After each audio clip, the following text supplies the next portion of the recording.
delicioso para você ler e decorar.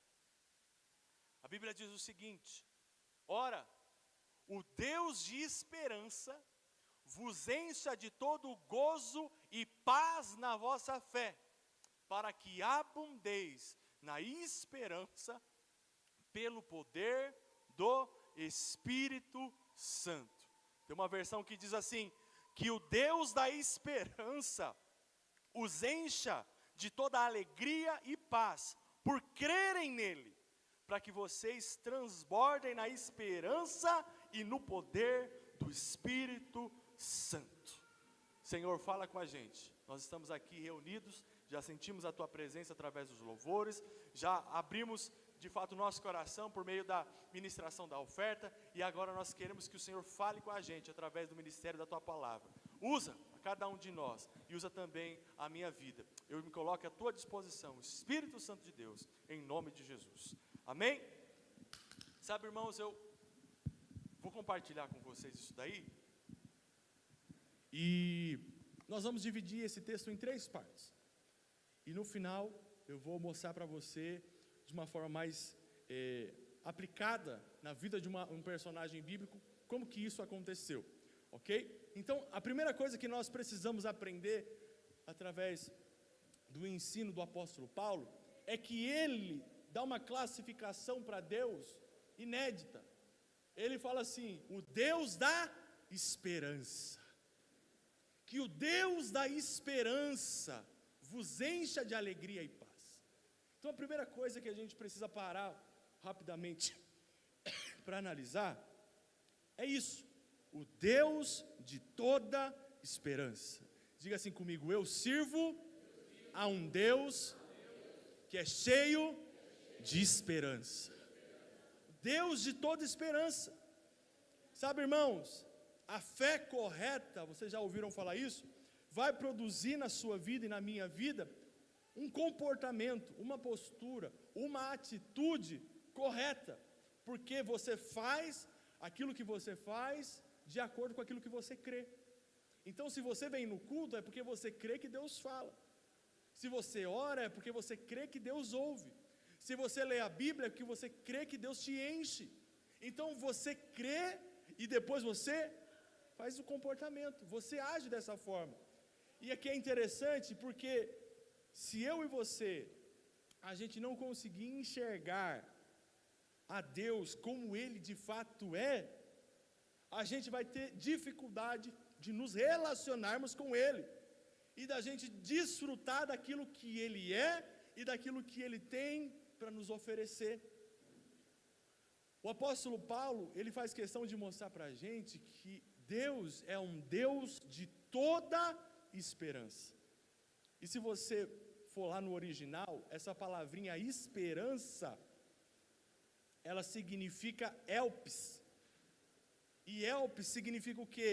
É uma confiança, uma expectativa confiante, ou uma confiança nas promessas de Deus. Não é simplesmente uma questão de pensamento positivo, mas é uma firme garantia que nós temos, baseado no caráter e na fidelidade de Deus. O Deus de toda a esperança, ou seja, um Deus que é cheio de expectativas, um Deus que é cheio de pensamentos bons ao nosso respeito, um Deus que é cheio de expectativas boas para os seus filhos. Eu quero dizer para você, você serve a um Deus que tem bons pensamentos a seu respeito. Você serve a um Deus Pai que tem bons pensamentos ao vosso respeito. A Bíblia diz lá em Jeremias capítulo 29, olha, porque eu conheço, eu sei os planos que eu tenho para vocês, diz o Senhor, são planos de fazê-los prosperar e de não lhes causar dano, planos de dar-lhes esperança e um futuro. Uma vez que você crê que Deus é um Deus que tem expectativas de coisas boas, você fica em paz. Você tem tranquilidade para viver, você não tem medo de orar, você não tem medo de se relacionar com Deus, porque infelizmente pintaram na nossa cabeça que Deus está zangado, que nós estamos pagando pelos nossos pecados. Já vivenciou isso? O dia é terrível. Aí você fala assim: devo ter colado chiclete na cruz, não é possível. Estou pagando minhas penitências. Meu Deus do céu, é maldição que lançaram na minha vida. Minha mãe falou que eu não ia prestar, meu pai falou que não ia dar em nada, as vizinhas comentaram, e não sei o que, sei o que lá, e eu estou colhendo isso daí tudo. Ei, eu quero dizer para você, Deus tem bons pensamentos a seu respeito. Deus não vê como o homem vê, porque o homem enxerga a aparência. Deus está olhando o seu coração, e o seu coração está sondado pelo Espírito Santo, que clama: Abba, Pai, você é filho. Você é filho de Deus. Tenha boas expectativas no seu coração. Agora, deixa eu correr. Uma vez que eu e você cremos que nós servimos um Deus que tem boas expectativas, o apóstolo Paulo continua dizendo: olha, esse Deus de toda esperança, esse Deus de boas expectativas, Ele vai te encher do quê? De alegria e paz na vossa fé. Ou seja, quando você crê corretamente quem Deus é, o que acontece com você? Você é cheio de alegria e de paz. Quero dizer para você, Deus te chamou para viver alegre e em paz. Deus te chamou para ser feliz e viver debaixo de paz, não viver debaixo de tormenta, não viver debaixo de acusação, não viver debaixo de condenação, não viver debaixo de mentiras do inferno, preso por conta do seu passado. Não! Na cruz, Cristo já levou sobre si todos os nossos pecados, passados, presente e futuro. Nele está toda a maldição carregada, e hoje eu e você podemos desfrutar de paz. Você sabe que a primeira frase que Jesus falou, depois de ressuscitar para os seus discípulos, foi: paz seja com vocês. Depois dele ter mostrado o furo na mão, o furo no lado, ele fala: paz seja com você, porque essa é a mensagem de Cristo para nós. Eu vim para que vocês vivam em paz. Eu não vim para que vocês tenham medo, eu não vim para que vocês vivam em tormenta. Mas a alegria e a paz que o Senhor nos oferece não é resultado do nosso esforço, não é resultado daquilo que nós podemos fazer, ou a paz não é resultado de falta de problemas. Não, é que em meio aos problemas você tem paz. É que em meio às tempestades você está igual Jesus, tirando uma soneca. Que em meio ao vendaval você sabe que aquilo que está dentro de você é muito mais forte daquilo que está fora de você, porque você creu corretamente. Por mais que os vendavais venham, por mais que as aflições batam sobre a minha vida, por mais que os problemas tentam me sufocar, por mais que eu não encontre uma saída, eu tenho uma expectativa no Deus de toda esperança, que Ele tem um bom pensamento, e que Ele em breve vai lançar a sua mão, vai me arrancar desse lamaçal, que Ele em breve vai dar um jeito e vai me tirar desse lugar. A expectativa no Deus de toda esperança. Diga aleluia. Olha, eu estou quase tomando óleo.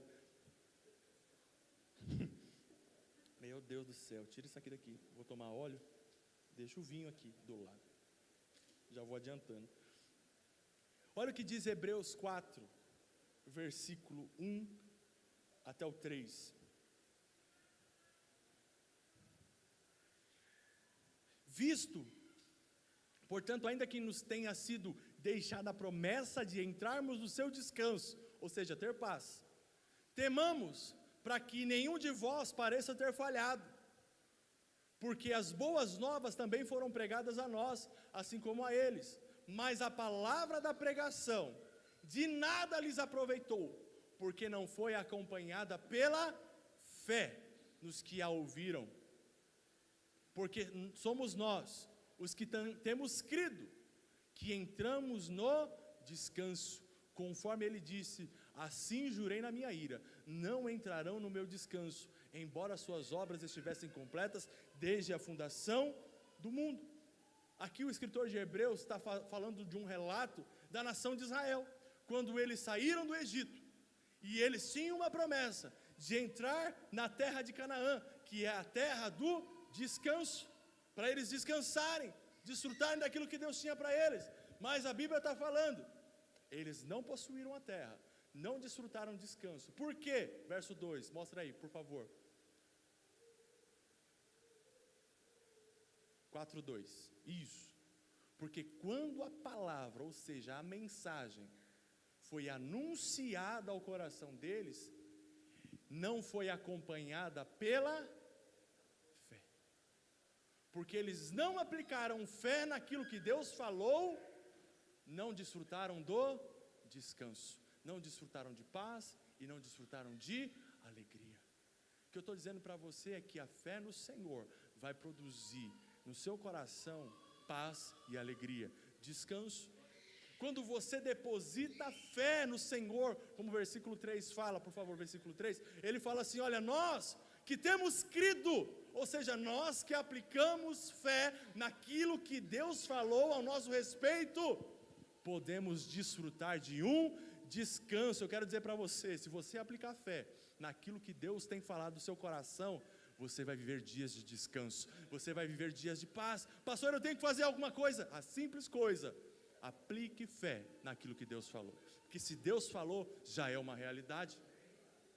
Fé é levar a sério aquilo que Deus diz, leve em consideração aquilo que está escrito, leve em consideração cada vírgula, cada palavra que Deus libera sobre a sua vida, aplique fé, e você vai desfrutar de descanso. Ah, pastor, será que o meu filho vai ser salvo? Ah, pastor, será que eu vou sair das drogas? Ah, pastor, será que tem jeito para a minha vida?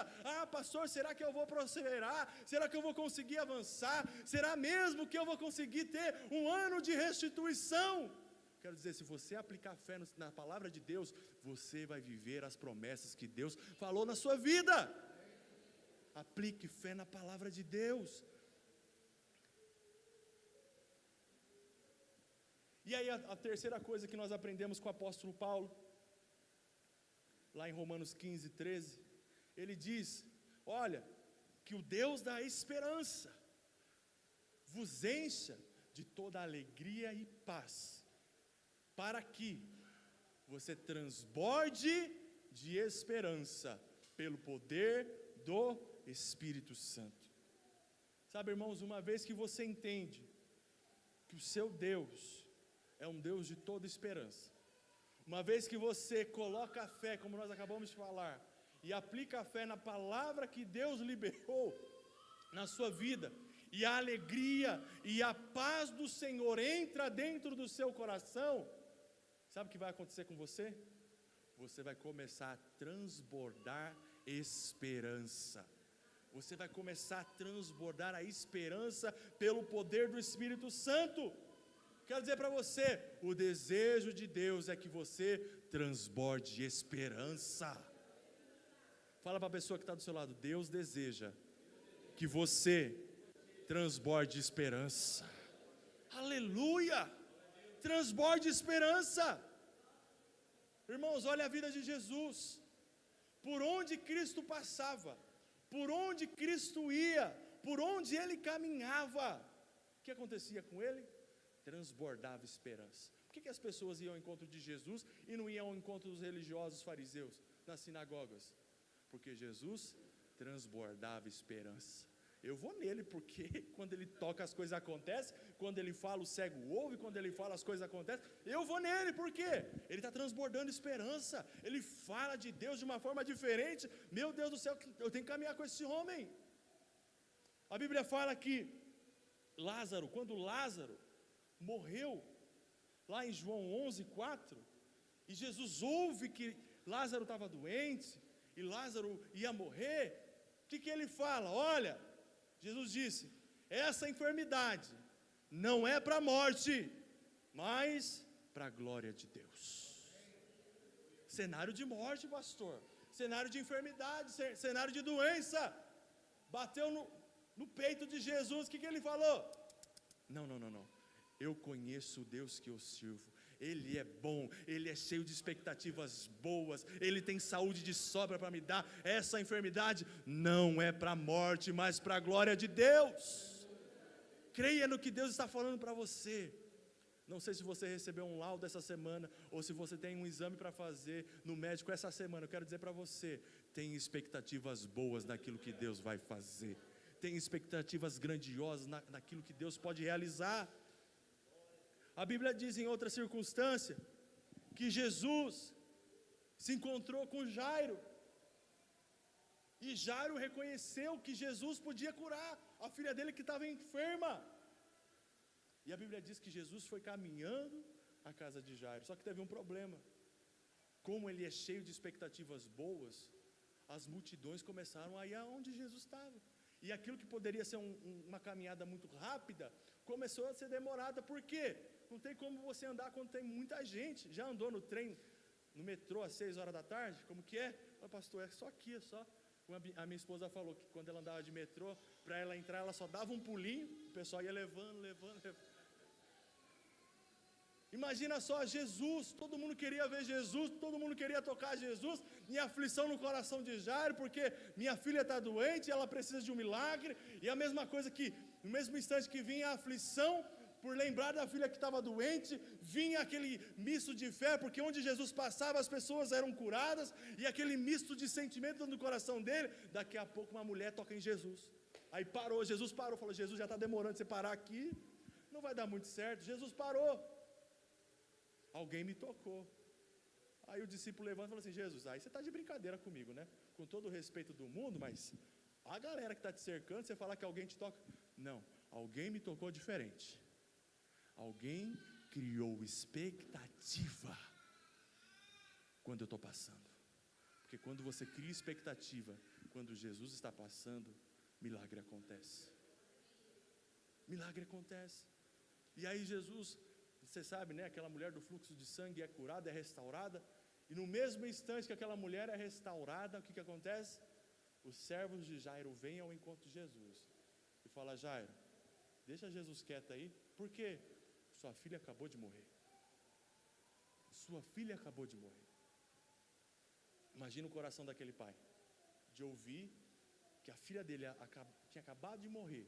Ele tinha acabado de ver Jesus realizar tantos milagres. E a Bíblia diz, lá em Marcos, capítulo 5, versículo 36, tendo Jesus ouvido essas palavras, ele disse a Jairo, não temas, creia somente. E eu venho aqui para dizer a mesma coisa que Jesus disse.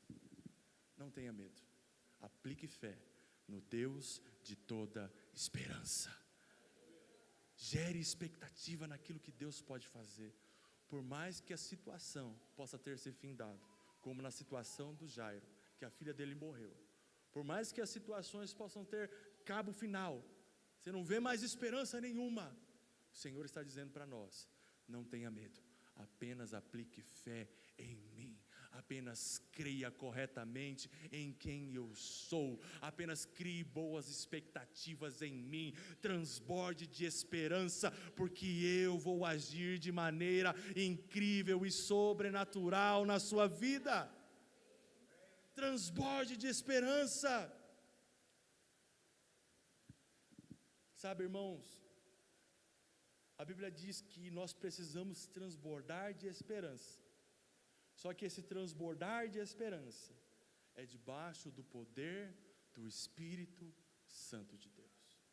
Porque você pode chegar na sua casa, você pode chegar no seu local de trabalho, na escola, na faculdade, e começar a falar de boas coisas, de coisas boas. E as pessoas vão ouvir coisas boas. Só que o que vai transformar de fato é quando o poder de Deus se manifestar. Quando o poder do Espírito Santo se manifestar na sua vida. Quando as pessoas experimentarem do poder desse Deus de boas expectativas. Porque uma coisa é eu chegar e falar, Hugo, Jesus cura. Aleluia, Jesus cura, que bom, glória a Deus. Cara, estou com uma dor de cabeça, ele fala para mim, não, mas Jesus cura você. A Bíblia diz que Jesus cura, tá. Você não vai orar por ele? Entendeu? Você está transbordando de esperança. Você acabou de falar que Ele é um Deus de toda expectativa, de que Ele é um Deus que pode curar. Agora, transborde de esperança no poder do Espírito Santo. coloque as mãos, ore para que a cura aconteça. Poxa, estou passando uma aflição com meu filho. Não é só não, Deus vai salvar seu filho. Não, vamos orar. Deus vai intervir de maneira sobrenatural nessa circunstância. Transborde de esperança no poder do Espírito Santo. Essa é a expectativa que gera poder. Quando você fala que Deus faz e também age corretamente, ministra corretamente, flui corretamente. O apóstolo Paulo, o pastor Jaber falou isso semana passada, ele fala assim num texto: a minha mensagem não consiste simplesmente em palavras bonitas, não é só um vocabulário legal que eu sei falar, eu não só sei entreter vocês, não, a minha mensagem consiste também em demonstração do poder de Deus. Não adianta nada eu ficar aqui falando para vocês 40 minutos, porque vai ser só uma palestra, se não houver demonstração do poder de Deus. Porque o que faz diferença na nossa vida é o que, irmãos? Poder de Deus. O que vai fazer diferença lá na sua casa é o que? Poder de Deus. O que vai fazer diferença lá no seu trabalho é o que? Poder de Deus. O que vai fazer diferença na faculdade é o que?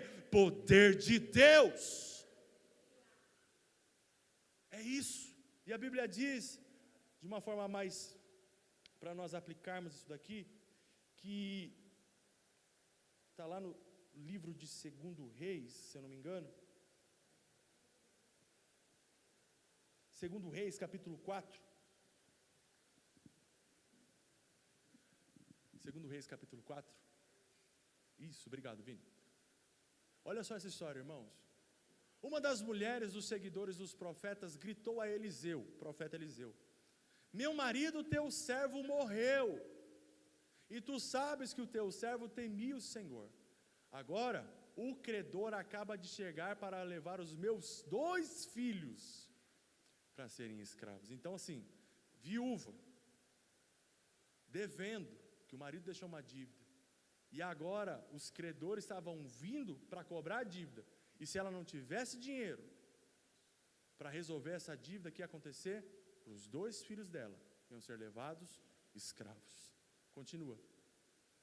Eliseu lhe perguntou: que farei em teu favor?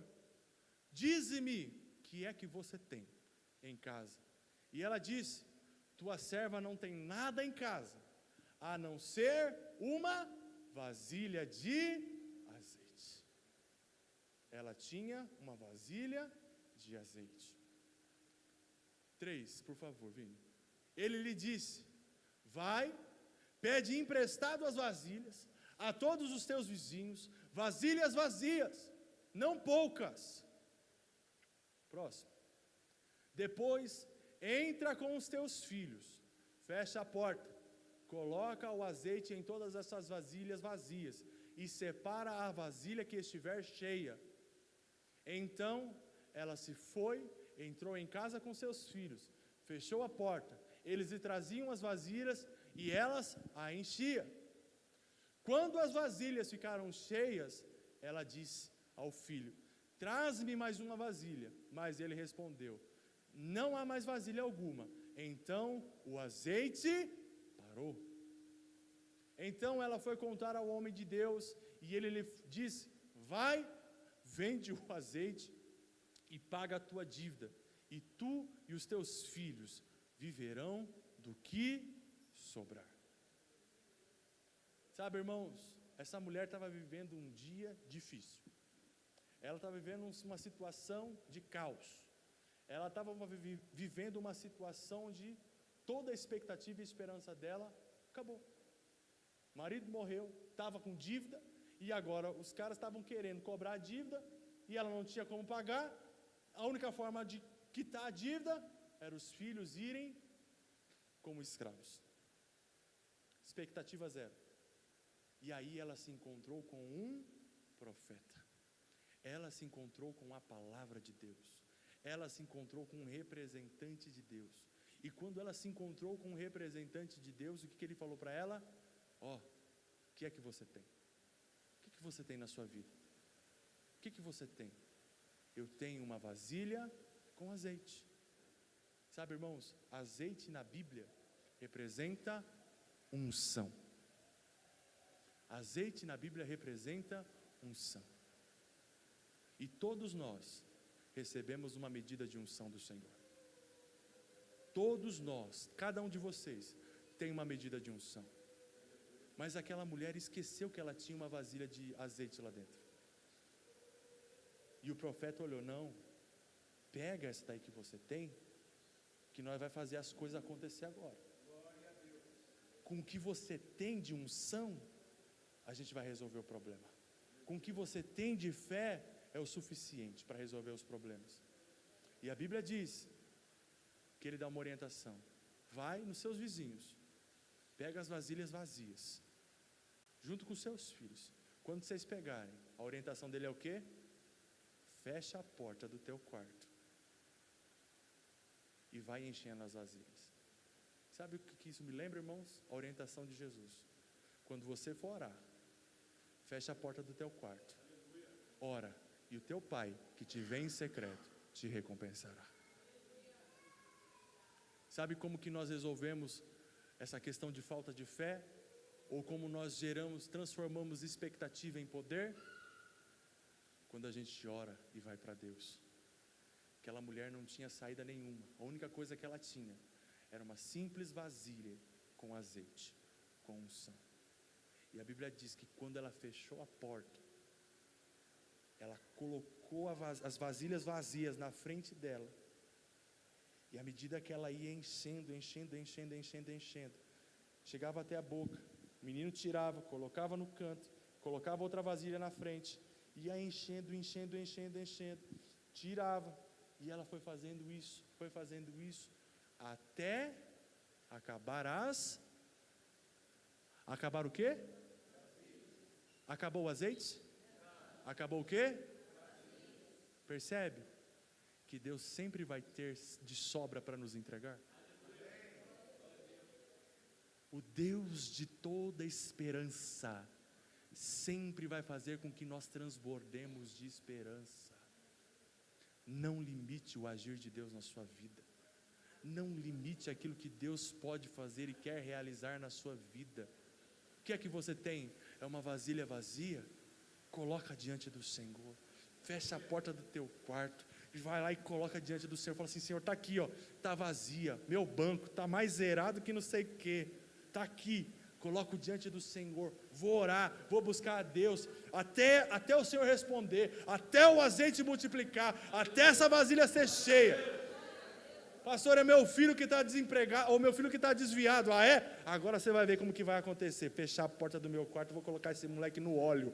Deus, está aqui o meu filho, esse moleque está endemoniado, Jesus. Tira os demônios dele agora, em nome de Jesus. Ele foi consagrado, separado pelo Senhor. Eu não aceito que o diabo toque num fio de cabelo do meu filho. E vai brigando lá até esse moleque transformar. Encheu, coloca de lado qualquer outro problema. É isso aqui? Vou resolver. Por quê? Deus sempre tem para multiplicar na nossa vida. Sempre haverá uma unção a ser multiplicada na nossa vida. Aquela mulher, ela criou expectativa na palavra do profeta. E quando ela criou expectativa na palavra do profeta, ela transbordou de esperança. Eu venho como profeta da parte de Deus dizendo para você, Deus tem bons pensamentos a você, sobre a sua vida. 2025 é um ano da restituição. Tudo aquilo que o inimigo roubou, tudo aquilo que foi acabado, tudo aquilo que estava morto, Deus vai restituir. Creia e tenha boas expectativas, porque a vasilha vai multiplicar, o azeite vai multiplicar, a unção vai multiplicar, Deus vai restaurar a sua sorte. Oh, aleluia! Oh, Espírito Santo de Deus.